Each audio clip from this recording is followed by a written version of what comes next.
Hello all, क्या आपको rashes के साथ पेन है तो ये वीडियो आपके लिए है।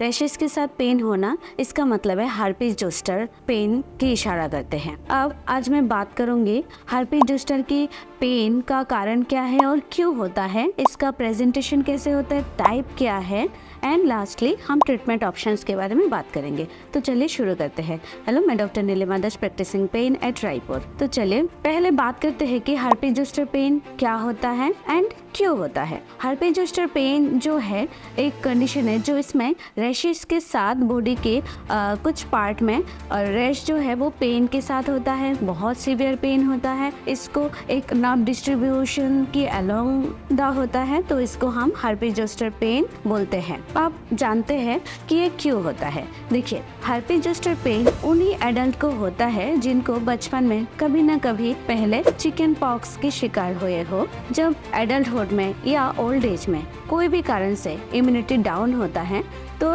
ये जो वायरस इन्फेक्शन पहले हुआ वो तब नर्व उससे डिस्ट्रीब्यूशन में नर्व रूट पे डोर्मेंट स्टेट पे रहते हैं। जब इम्यूनिटी बॉडी का डाउन होता है, जैसे कि मान लीजिए tuberculosis, cancer patient, old age, malnutrition या HIV AIDS even infected patient, इन लोगों को ये जो वायरस जो नर्व रूट पे रहते हैं वो रीएक्टिवेट हो जाता है। रीएक्टिवेट में जो भी नर्व में रूट में था वो अलोंग द नर्व रूट ये प्रेजेंट करते हैं रैशेस, एंड ये जो रैश है बहुत ही पेनफुल होता है एंड डिस्ट्रेसिंग होता है। तो क्यों होता है, आप चलिए जानते हैं कि इसका टाइप क्या है। हर्पीज जोस्टर की जो दो वेरिएंट है, एक्चुअली जब रैशेस के साथ पेन होता है इसको एक्यूट हर्पीज जोस्टर और एक्यूट हर्पीज जोस्टर पेन बोलते हैं। एंड जब रैशेस सबसाइड हो जाता है बट तब भी आफ्टर 4 वीक्स और 1 मंथ के बाद भी जब पेन परसिस्ट करते हैं उसको तब एक्यूट हर्पीज जोस्टर नहीं बोलते, उसको बोलते हैं पोस्ट हर्पेटिक न्यूरल्जिया। दोनों की प्रेजेंटेशन, दोनों का ड्यूरेशन पेन का एंड सीवियरिटी अलग अलग होता है। तो मैं आज बात करूंगी एक्यूट हर्पीज जोस्टर पेन के बारे में। मेरे नेक्स्ट वीडियो में बात करूंगी पोस्ट हर्पेटिक न्यूरल्जिया के बारे में। अब हम जान गए हैं कि इसका वेरिएंट क्या है। अब पेशेंट कैसे प्रेजेंट करता है। प्रेजेंटेशन से पहले मैं एक बात बोलना चाहूंगी, जो हमारे बॉडी के नर्व डिस्ट्रीब्यूशन कैसे होता है, क्योंकि हर्पेटिक जो प्रेजेंटेशन होता है पेन का या न्यूरल्जिया या रैशेस का वो अलोंग द नर्व होता है। तो हमारे बॉडी का अगर दो हिस्सा किया जाए मिड लाइन से, जो हमारा स्पाइनल कॉर्ड एंड ब्रेन है, वहाँ से नर्व दोनों तरफ से पोस्टीरियर से लेके शुरू करके नर्व एंटीरियरली आते हैं एंड मिड लाइन पे उसका ब्रांच खत्म हो जाता है। मतलब दोनों तरफ से, एक तरफ राइट एंड लेफ्ट दो नर्व आते हैं, दोनों तरफ अलग अलग सप्लाई करते हैं। मैं इसलिए ये बात बोली क्योंकि हर्पीज जोस्टर का जो प्रेजेंटेशन है, पेन डिस्ट्रीब्यूशन एंड रैशेस का डिस्ट्रीब्यूशन अकॉर्डिंग टू वही अलोंग द नर्व होता है, जो कभी भी मिड लाइन क्रॉस नहीं करता। तो ये एक बहुत टिपिकल पॉइंट है जिसमें आपको ये हर्पीज जोस्टर के अलावा कोई और रैशेस हो ही नहीं सकता। अब आते हैं कि ये है इसका टिपिकल यूनिलैटरल और एक साइड का प्रेजेंटेशन। अब आते हैं कि कहाँ पे होता है ये बॉडी के, जो हम अगर बॉडी को डिवाइड करते हैं, trunk region, thoracic region, cervical region and back, that means lumbar region. Thoracic region that means chest and back area, upper back area, वो सबसे कॉमन प्रेजेंटेशन होता है हर्पीज जोस्टर पेन और पोस्ट हर्पेटिक न्यूरल्जिया के लिए। Next common क्या है, neck, that is cervical, posterior cervical से लेके यहाँ पे रैश कभी भी मिड लाइन क्रॉस नहीं करेगा, तो नेक से लेके शुरू करके एक साइड पे आएगा, that is cervical region. Third most common condition है, बॉडी एरिया है जो कॉमन होता है, वो है लंबर रीजन और लोअर बैक रीजन से लेके शुरू करके एब्डोमेन तक, तो मिड लाइन कभी क्रॉस नहीं करेगा। अब ये है बाकी और कहाँ पे कॉमन होता है, ये है हमारी body, that means somatic nerve distribution. कुछ क्रेनियल नर्व्स भी हर्पीज जोस्टर में इन्वॉल्व होते हैं, जिसमें मोस्ट कॉमन है ophthalmic division of trigeminal nerve, that is 5th cranial nerve. हमारे क्रेनियल नर्व्स 12 होता है, इसमें जो 5वां जो क्रेनियल नर्व है वो हमारे face and eyes and head area को सप्लाई करते हैं।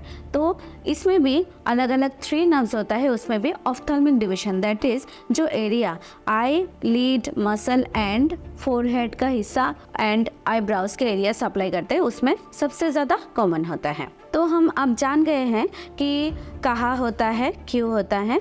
अब ये है कि इसका पेन जो होता है उसका भी एक टिपिकल नेचर होता है। वो कैसे प्रेजेंट करेगा, सीवियर होता है, boring type, dull aching, severe, sharp, electric shock type ऐसे प्रेजेंटेशन करते हैं। तो जहाँ पे ऐसे प्रेजेंट करते हैं, पेशेंट ना कपड़े पहन पाते अगर ट्रंक एंड चेस्ट एरिया में हो ना, और पेशेंट को अगर आईलिड या आईज एरिया में ऑप्थेल्मिक डिवीजन मतलब ये वाला डिस्ट्रीब्यूशन में हो, तो पेशेंट को क्या है, इवन फैन की हवा से भी पेन महसूस हो सकता है, जिसको हम मेडिकल टर्म में एलोडाइनिया बोलते हैं। एलोडाइनिया मतलब नॉर्मल स्टिमुलेशन और टच स्टिमुलेशन से पेनफुल स्टिमुलस हमें देखा जाता है। That is not normal. Touch की जैसा ही होना चाहिए, बट टच और हवा के जो झोंका लगते हैं उसमें भी हमें पेनफुल स्टिमुलेशन मिलता है, इतना सीवियर पेन।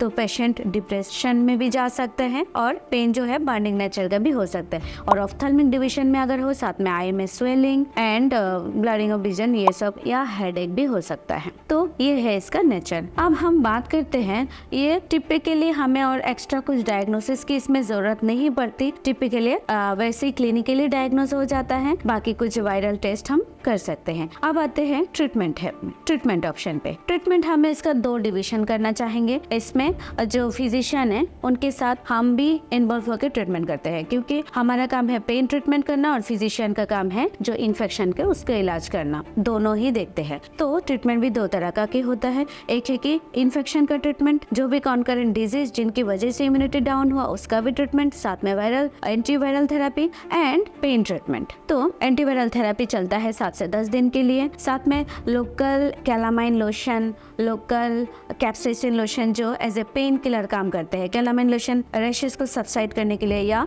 जो ड्राइनेस ना हो उसके लिए देते हैं। बाकी पेन ट्रीटमेंट पे आते हैं, पेशेंट डिप्रेशन के साथ भी हो सकते हैं, या पेशेंट ये जो डिस्ट्रीब्यूशन है पेन का, ये एकदम टिपिकली नर्व से रिलेटेड है, तो हमें नर्व मेडिकेशन देना पड़ता है। तो इसमें anti epileptic medication, anti depression medication mainly वो सब रहता है। ओपियोइड भी दे सकते हैं, माइल्ड ओपियोइड, बट जो मॉर्फिन वगैरह उन सब की जरूरत नहीं पड़ता। Mainly nerve medication and anti epileptic ये सब ट्रीटमेंट देते हैं। साथ में अगर हम बात करें कि पेन अगर बहुत सीवियर हो एंड ये सब मेडिकेशन जो हम दे रहे उससे अगर पूरा सबसाइड नहीं करते हैं, तो एक्यूट कंडीशन में भी हम नर्व ब्लॉक या फील्ड ब्लॉक में जा सकते हैं। नर्व ब्लॉक जैसे कि ये और एक क्रूशियल और वाइटल स्टेप्स है कि एक्यूट पेन को कंट्रोल करना। जिनका एक्यूट देखा गया है स्टडीज में, जिनका एक्यूट हर्पिस पेन कंट्रोल नहीं हुआ वही patient post herpetic neuralgia chronic state में बदल जाते हैं। तो ये इतना क्रूशियल है कि एक्यूट पेन मैनेजमेंट कितना इम्पोर्टेंट है। इसलिए जब पेशेंट को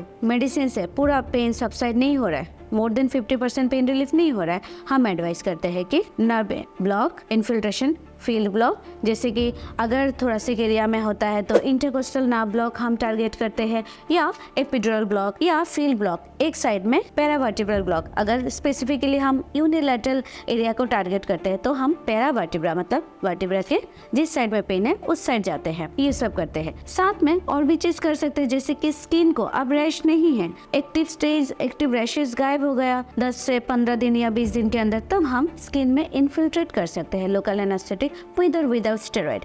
नर्व ब्लॉक में भी हम लोकल एनेस्थेटिक, नर्व ब्लॉक में हम एपिड्यूरल कैथेटर डाल के 1 हफ्ते के लिए रख सकते हैं, सो दैट ये पेन अच्छे से कंट्रोल हो। क्योंकि हमारा एक्यूट कंडीशन में जो पेन वो न्यूरोप्लास्टिसिटी और नर्व एनाटॉमी चेंज करते हैं, जो मैंने और एक मेरे पिछले वीडियो में बात किया था कि हमारे सीएनएस में वो जो पेन स्टिमुलस है उसका पाथवे को बदल देते हैं, जिसको बोलते हैं न्यूरोप्लास्टिसिटी। मैं अलग से इसके ऊपर भी एक वीडियो बनाऊंगी कि न्यूरोप्लास्टिसिटी क्या होता है, कैसे सोमेटिक पेन सेंट्रल पेन में कन्वर्ट होते हैं। तो इतना इम्पोर्टेंट है। अगर सर्वाइकल एरिया हो तो cervical epidural and specific nerve block, और हम बाकी गैंग्लिया ब्लॉक में जा सकते हैं। लंबर एरिया में सेम हम एपिड्यूरल ब्लॉक या पैरावर्टिब्रल ब्लॉक या सिंपैथेटिक प्लेक्सस ब्लॉक में भी जा सकते हैं। तो ये है आज के द्वारा मेरी जानकारी। अगर आपको अच्छी लगे तो मेरे चैनल को सब्सक्राइब कीजिए और मेरा नेक्स्ट वीडियो को भी फॉलो कीजिए, जो पोस्ट हार्पेटिक न्यूरल्जिया पेन के रिगार्डिंग बात करूंगी। Thank you all, stay blessed.